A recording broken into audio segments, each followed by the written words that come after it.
আসসালামু আলাইকুম রহমতুল্লাহ। আজ শীতের সময়, শীতের দিন। আমাদের একটা মা বাবাদের একটা দুশ্চিন্তা আসে আমাদের সন্তানদের সর্দি কাশি লাগলে নিউমোনিয়া বা ব্রঙ্কোকাইটিস হয়ে যায় কি না। তো এই ক্ষেত্রে কোনো মেডিসিন আছে কি না অনেক সময় অনেকে জানতে চান যে এমন কোনো মেডিসিন নাই হোমিওপ্যাথি জগতে যেটা খাওয়ালে বাচ্চা সুস্থ থাকে বা কোনো সাইড এফেক্ট না হয়। হ্যাঁ, আছে। সেটা হচ্ছে জাস্টেসিয়া মাদার। এটা যদি আপনি আপনার বাচ্চাকে খাওয়াতে পারেন তাহলে ঠিক নিয়মে একবার মনে করেন 0 থেকে 1 মাস পর্যন্ত বাচ্চা তাকে 2 থেকে 3 ফোঁটা উষ্ণ গরম পানিতে বা মায়ের বুকে দুধে মিশিয়ে খাওয়ানো যেতে পারে। এতে বাচ্চা সুস্থ থাকবে এবং সুন্দর থাকবে। যখন দেখা যাচ্ছে বেশি একটু লাগছে তখন 3 বার ঊর্ধ্বে 4 বার দেওয়া যায়। যখন দেখছেন ভালো আছে মোটামুটি তখন 1 বার করে দিয়ে গেলেন। এতে বাচ্চা সুস্থ থাকবে ইনশাআল্লাহ। এবং সবথেকে আপনার দুশ্চিন্তার বিষয়টা সেটা হচ্ছে ব্রঙ্কাইটিস বা নিউমোনিয়া হবে কি না সামান্য সর্দি কাশি লাগার সাথে সাথে। সেই বিষয়টা থেকে ইনশাআল্লাহ এই মেডিসিন আপনাকে রক্ষা করবে আল্লাহ পাকের ইচ্ছায়।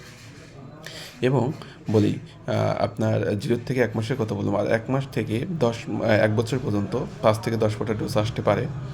আর আবার 1 বছর থেকে 5 বছর পর্যন্ত 10 ফোঁটা থেকে 15 ফোঁটা এই ডোজে চলতে পারে। তবে এটা শুধু যে শিশুদের ওষুধ তা নয়, এটা শিশু, যুবক, যুবতী এবং বৃদ্ধদের খাইতে পারে।